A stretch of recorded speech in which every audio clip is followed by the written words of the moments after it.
মৰমৰ ছাত্ৰ-ছাত্ৰীসকল, আজি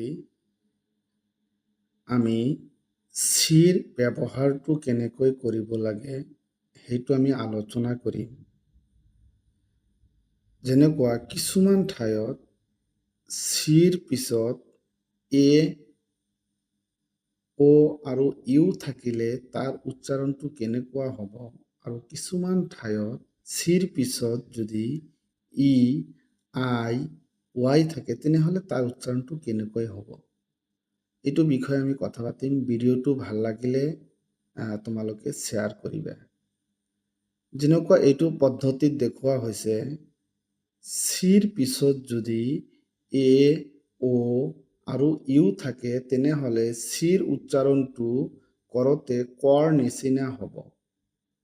বুজিছে না ছাত্ৰ-ছাত্ৰীসকল? চিৰ পিছত যদি এ, অ আৰু ইউ থাকে তেনেহ'লে চিৰ উচ্চাৰণটো কৰ নিচিনা হ'ব।